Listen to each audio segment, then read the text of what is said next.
ஸ்ரீ குருப்யோ நமக. 108 days ancient yoga சேலஞ்சில் இன்னைக்கு நம்ம பார்க்க போகிறது விஞ்ஞானமய கோஷா. பஞ்ச கோஷத்தில் விஞ்ஞானமய கோஷா 4th லேயராக வருது.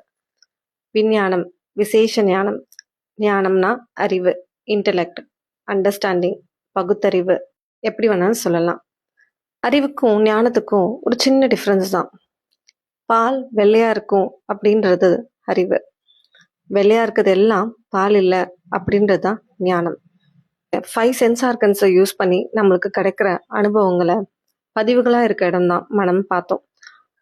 நமக்கு கிடைச்ச அந்த அனுபவங்களை வச்சு நாம் இந்த விஷயம் கரெக்டாக, இது தப்பு, இது பண்ணலாம், இது பண்ண வேண்டாம் அப்படின்னு சொல்லிட்டு டிசிஷன் மேக் பண்ணுறது தான் புத்தி.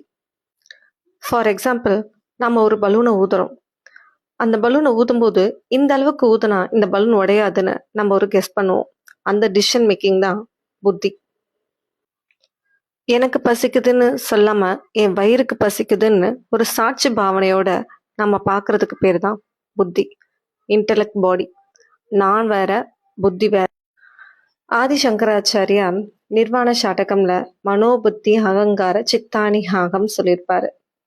இதுக்கு என்ன மீனிங்னா, இந்த மனம் நான் இல்லை, இந்த புத்தி நான் இல்லை, அகங்காரம் நானே நான் இல்லை, நான் ஜீவாத்மா. இந்த இன்டெலெக்ட் பாடியை பேலன்ஸ்டாக வச்சுக்கிறதுக்கு தான் நம்ம மெடிடேஷன் பண்ணுறோம். மெடிடேஷன் பண்ண பண்ண நமக்கு ஒரு கிளாரிட்டி கிடைக்கும். நாம் எடுக்கிற டிசிஷன்ஸ் எல்லாம் கரெக்டாக இருக்கும். அதுக்காக தான் டெய்லியும் தவம் பண்ணணும்னு சொல்லுவாங்க. இந்த வீடியோ இன்ஃபர்மேட்டிவாக இருந்தால் லைக் பண்ணுங்கள். இந்த இன்ஃபர்மேஷனை ஸ்ப்ரெட் பண்ணணும்னு நினச்சிங்கன்னா ஷேர் பண்ணுங்கள். என் கூட ட்ராவல் பண்ணணும்னு நினச்சிங்கன்னா சப்ஸ்கிரைப் பண்ணுங்கள். த ரியல் ஏன்ஷியன் யோகாவை ஃபாலோ பண்ணுங்கள்.